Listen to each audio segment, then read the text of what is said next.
Hello and welcome to Stellar Strategy Sessions. I'm Iris Czygan and I will be moderating today's conversation. My background is in executive leadership and growth strategy. I've worked inside growing organizations where decisions impact performance, culture, and real people. These sessions are all about the real questions that are showing up in your career and your workplace right now, the ones that don't come with easy answers. And I'm here with Ellen Goodridge. Ellen, how are you today? I'm good. This topic intrigues me, so I can't wait to get into the meat of this discussion today, and I'm hoping for some really good questions. Oh, we have some very good questions today. I'm excited to get into it. But before we do, why don't you tell everybody a little bit about who you are and what you do? So I'm Ellen Goodridge, founder of Stellar Advisors. I'm an executive coach, leadership trainer, and strategic advisor. I work with executives and senior leaders who are navigating the messy human side of business. We're talking about high stakes people decisions, fast growth, moments where the playbook stops working and the leader has to figure out what comes next. I've built programs like Becoming Unstuck and Leadership Lab because the leaders I work with, they don't want any more theory. They need clarity, sharper thinking, and the confidence to act when everything around them is uncertain. And today's topic, I feel like it's right in the middle of that. Can we get into it? Absolutely. Today's topic is how to AI proof your career. I'm excited about this too. And I don't mean we do this someday. We have to do it now because AI is reshaping job descriptions. It's automating tasks that used to take entire teams. It's changing what employers value and what they're willing to pay for. Last fall, CNBC Workforce Executive Council did a survey and found that 67% of senior HR executives said AI is already having a measurable impact on jobs at their companies. And 89% expected that impact to grow significantly in the following 12 months. So now it's only 6 months since that study was done. And most professionals have received zero guidance from their employers on what this means for them specifically. So today we're going to talk about what AI proofing your career actually looks like, not the buzzword version, the real version. And if you've been reading this week's Bearings newsletter, we published the full article on this. Is your career AI proof, or are you still hoping no one notices? Today, we're going to go a little deeper and answer real questions and get practical. So here we go. I will ground this with a quick example. 2 years ago, a marketing coordinator's job was writing copy, managing a content calendar, scheduling social posts, pulling analytics, and building reports. And for all my friends out there in the marketing world, we all know AI can do most of that in minutes now. The coordinator who only knew how to execute those tasks is now competing with a tool that does them faster and cheaper. But the coordinator who knows how to interpret that data, who understands brand voice at a gut level, and who can walk into a room and pitch a strategy that connects, that's the person who is more valuable than ever. This is happening across every industry. AI is not eliminating jobs wholesale, it's eliminating tasks. And it's redefining what employers need from the humans that remain. Earlier this month, Harvard Business Review published research showing that job postings for routine automation-prone roles have fallen by 13% since ChatGPT launched, and demand for analytical, technical, and creative roles has grown by 20%, which I think would surprise a lot of people. There's a lot of creativity that comes from marketing, but with things like Canva and even ChatGPT being able to generate images, I was a little surprised that that has grown by 20%, and I'm happily surprised. Uh, Yeah. and last summer, PricewaterhouseCoopers Global AI Jobs Barometer found that workers with advanced AI skills are earning up to 56% more than their peers in the same roles without those skills. The jobs are not disappearing, they are transforming, and the gap between professionals who are positioned for that and those who are not is getting wider fast. So So, Ellen, what are you seeing on the HR side? From the C-suite conversations I'm having every week, leaders are no longer just piloting AI tools, they're redesigning entire roles around them. 2 years ago, hiring focused heavily on execution, speed, technical proficiency, and today we're seeing job descriptions that emphasize strategic synthesis, cross-functional influence, and the ability to translate AI outputs. That's a mouthful. Let me start again. Today, we're seeing job descriptions emphasize strategic synthesis, cross functional influence, and the ability to translate AI outputs into business impact. Anxiety is highest among mid level professionals who build their value on repeatable processes. You know, those ones leaders quietly tell me they're reevaluating first. The organizations moving fastest are the ones elevating people who can better who can ask better questions of the AI decisions. The gap isn't skill, it's that strategic mindset. Those who treat AI as a force multiplier rather than a threat are the ones getting the expanded mandates and the promotions. Yeah, that's the thing. It's not that people aren't talented, it's that the game changed and nobody handed them a new playbook. So let's Exactly. just start talking about that right now. We have plenty of questions that came in from our anonymous question line on stellarhra.com. And so the first one is the one that everyone seems to be searching for right now. This is from Jared. He is a financial analyst in Philadelphia. Hey, Jared. He said, I keep reading that AI is coming for white collar jobs first. I'm a financial analyst. My company just started using AI tools that can do a lot of what I do, but faster. Should I be looking for a new career entirely, or is there a way to stay relevant in the role I'm in? Ellen, this is the number one question people are asking right now. What do you have to say? For sure. And Jared, obviously you're not alone, but it isn't about replacement of jobs. It's really about augmentation and that distinction matters enormously. Especially in financial analysis, AI excels at pattern detection, scenario modeling, and that rapid forecasting that sometimes makes it difficult for people to do. These tasks, these are the ones that consume hours of your day. But the thing is, it can't exercise fiduciary judgment. Read the subject or the subtext in that earnings call, or even synthesize disparate data searches into narrative that shapes board level strategies. So the analysts who thrive now are the ones who master prompting AI for deeper insights, then layer on their domain expertise and contextual intuition to deliver recommendations that drive real capital allocation. I would say right now, start by identifying your highest level thinking time, block it daily, and use AI to eliminate the drudgery for yourself. Position yourself as the human who turns AI speed into strategic advantage. In my executive coaching practice, I've seen professionals in similar roles double their perceived value in under 6 months just by making this simple shift. So you're not competing with AI, you're actually competing with people who haven't figured out how to use it yet.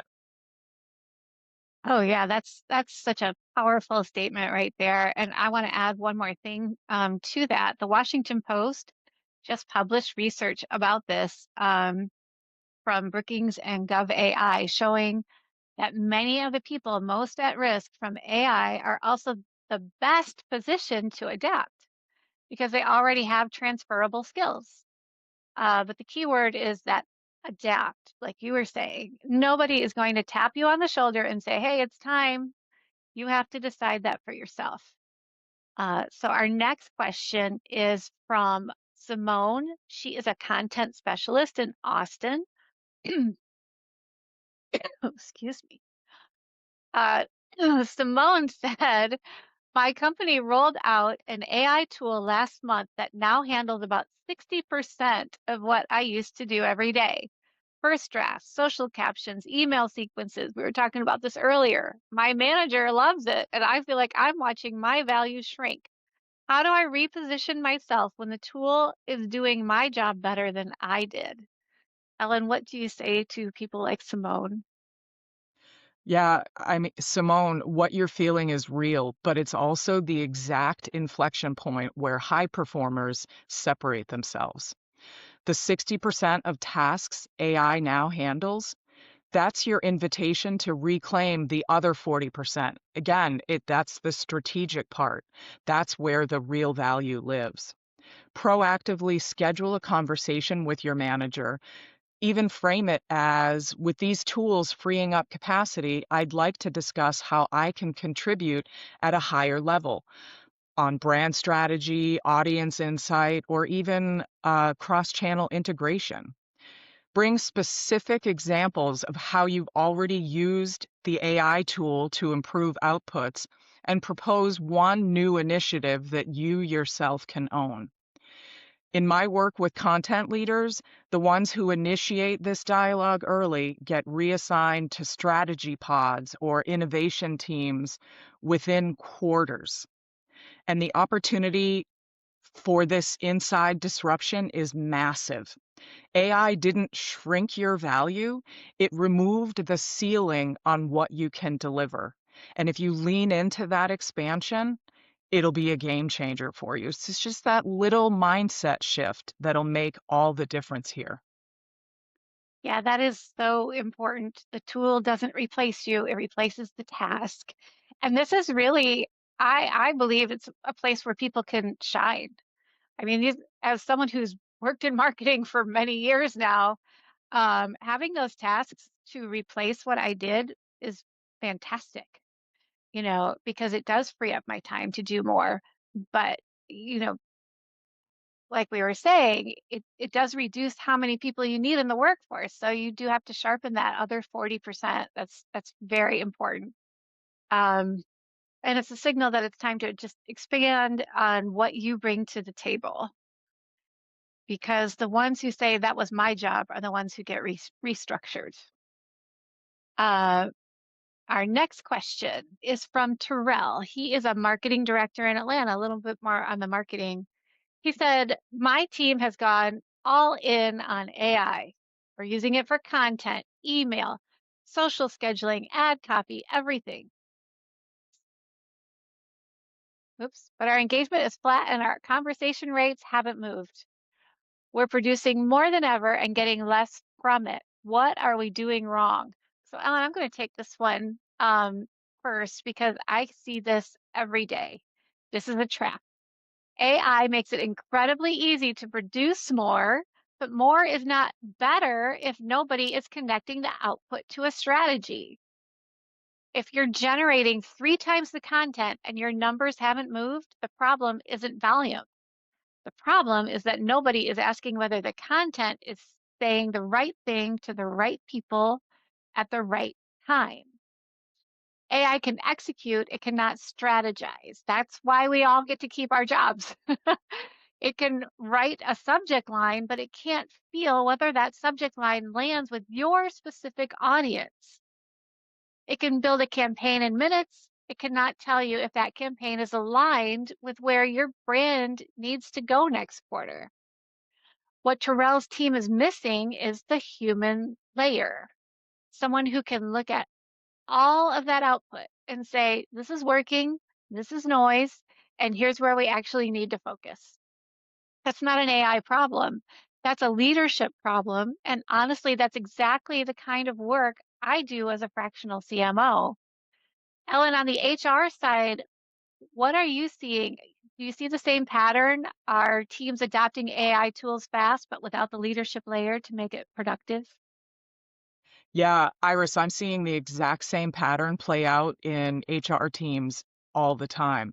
Leaders roll out AI for resume screening, job description drafting, interview scheduling, even initial performance summaries or engagement pulse surveys. Output explodes, more candidates processed, more reports generated, more automated touch points. But when you dig into those metrics, what it's the quality of hire, time to productivity for new joins, employee engagement scores. All of these things, the numbers stay flat or in some cases dip because the volume is basically just creating new noise. The parallel to Terrell's marketing trap is striking. AI amplifies activity, but not always insight. So without that strategic layer, someone asking, is this screening for the behaviors and judgment we truly need? Does this automated feedback loop build trust or erode it? Ultimately, I feel like teams end up just managing more data exhaust than driving better people outcomes.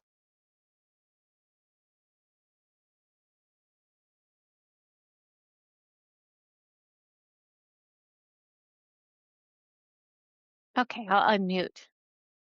And that's the theme of this entire conversation, right? The tool is only as good as the thinking behind it. Whether it's your Mhm. career, your team, or your marketing, AI without strategy is just expensive noise. All right, this one is from Nadia. She is an HR manager in Tampa, right in your backyard. Uh, so Nadia says, everyone keeps saying develop human skills, but nobody tells you what that actually means in practice. I'm in HR. AI is already screening resumes, writing job descriptions, drafting offer letters. What specific skills should I be building right now that AI can't take from me? This is your world, Ellen. Yeah, Nadia, the human side advice is so often vague. Let me try to make it concrete, especially for those out in HR. So AI can screen, draft, even predict turnover with data. But what it cannot do is read the room during a tense performance conversation. It can't calibrate cultural fit in real time or even navigate the ethical gray areas that we experience in workforce reductions. The non negotiable skills right now are advanced conflict resolution under pressure, executive coaching presence, so giving feedback that shifts behavior, strategic workforce planning that aligns talent to future business models, and even take a look at that cultural fluency, the ability to sense and shape organizational health beyond metrics. So I would say double down on these skills through deliberate practice. I know it sounds old school, but role play through tough scenarios. Seek 360 feedback on your judgment calls and build frameworks for assessing intangibles. In my coaching with HR leaders, those who own this human layer become indispensable strategic partners, especially to their C suite executives. So they're not just executors anymore, if that makes sense. Yeah, absolutely. And this ties back directly to what we talked about in another Stellar Strategy sessions. Do you trust AI to tell you the truth about your leadership? And Ellen, you said something that stuck with me. AI can flag a resume, but it can't tell you that if a person is going to be, whether or not they're going to be a right fit for your culture. It can write a job description, but it can't feel whether the language is going to attract or repel the people that you actually want. That's taste, that's judgment, that's the human layer. And Nadia, if you are good at that, lean into it harder than ever. So we have time for, I think, one more question here, and that is from Ray. He is a team lead in Grand Rapids, Michigan. And Ray said he is 55. He has been in manufacturing his whole career. AI and automation keep coming up in meetings, but nobody's told me directly what that means for my position. Am I too late to adapt, or is there still some time for someone like me? Ellen, what do you say to Ray? Ray, at 55 with deep manufacturing experience, you're not too late. You're actually ahead if you act decisively right now. Your institutional knowledge is absolutely irreplaceable. You understand the why behind the processes, the unwritten rules, the failure modes no dashboard can flag. AI disrupts pattern based work hardest, but it amplifies people who can contextualize those patterns. Position yourself as the essential translator. Volunteer to pilot AI tools in your arena. Document how your experience improves their accuracy and share that insight upward. Be proactive, though. Schedule check ins with your leadership to demonstrate your strategic value. Studies actually confirm this, like I see this on a daily basis. Seasoned leaders with depth adapt faster once they reframe their experience as leverage.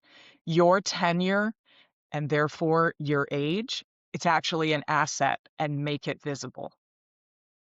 Yeah, I just want to totally echo what Ellen said, right? I'll be direct with you. No, you are not too late. And that institutional knowledge is enormously valuable. Um, Another study that we talked about in this week's newsletter was from Stanford Digital Economy Lab, and they found that AI-related job disruption is hitting younger, less experienced workers the hardest because they don't have that depth of knowledge that you do. Your experience is an asset, but you have to make sure that the people making decisions about your role know that. Don't wait for them to figure it out. Make sure you're pointing it out in those meetings. Talk about that background, things that you know that they don't know you know. And that's really important. We do have 5 questions. And again, this was in this week's newsletter, but I think it's good for kind of assessing your own position in the marketplace right now. So whether you're early in the career, mid-career, coming back, or senior, these all apply for you. The first question is, where is AI already being used in my company or industry, and how does it touch my role? 2, what parts of my current work could be automated in the next 1 to 2 years? 3, which of my skills are uniquely human? That's so important. And am I actively developing them? 4, when was the last time I learned something new that made me uncomfortable? I love that one because it reminds me of going to the gym. I hate it. I don't like to work out. I don't like to exercise, but I know that getting uncomfortable, no pain, no gain, and it works for your brain. I didn't mean to make a rhyme there, but it works for your brain and your job skills and everything else too. And then the last question, do I have a clear picture of where my career is heading, or am I waiting for someone else to define that for me? Those are not abstract questions. They are the starting point for building your career, and it does not depend on things staying the same. Ellen, is there anything you want to add to that? Yeah, for me, Iris, I mean, I am a lifelong advocate of development.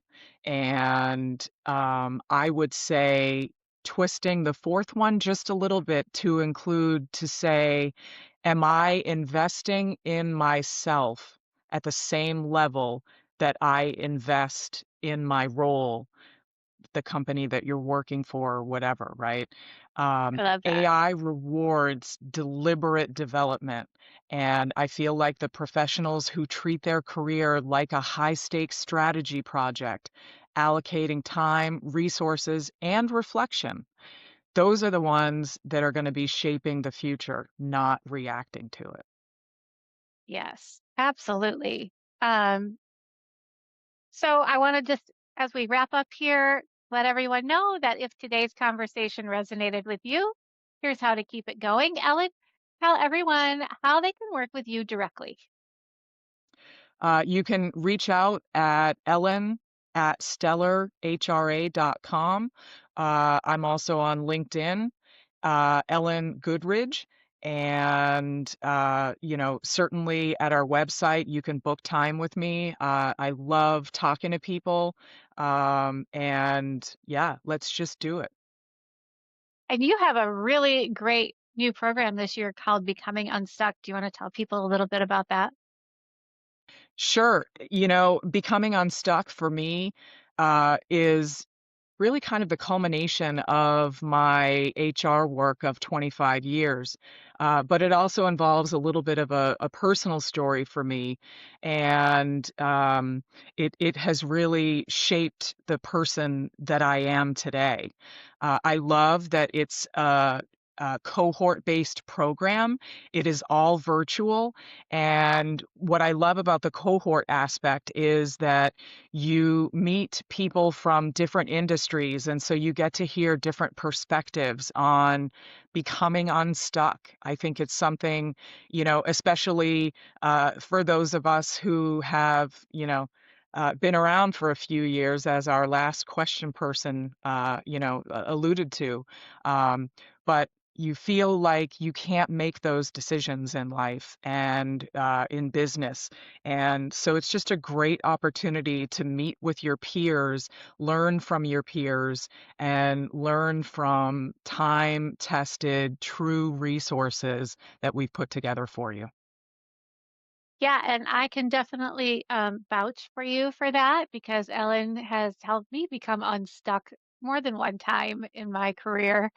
And just adding on to that, if you are a business leader that's watching AI reshape your marketing function, if your team is experimenting with AI tools, but nobody's connecting it to an actual strategy, like we talked about earlier, that is the work that I do. Fractional CMO services give you senior marketing leadership without adding a full-time executive. I help organizations figure out what's working, what's noise, and where to put their resources so they're not just using AI, but using it strategically. And you can find out more about that also on stellarhra.com. Stay connected with us. Follow us on LinkedIn. Subscribe to Stellar Bearings, our weekly newsletter. And if you have questions you'd like us to explore at a future session, go to stellarhra.com. Submit it anonymously through Ask Stellar. Ellen, any final words you want to leave people with? Just be strategic. Don't sit around waiting to be called to the game. Go to batting practice, do it. Can you tell I'm a baseball person? But do your batting practice, do your homework, and control your own destiny. I couldn't agree more. AI can give you answers, but it cannot build your career for you. That still requires human work. Thank you all for joining us today. We will see you at the next Stellar Strategy sessions.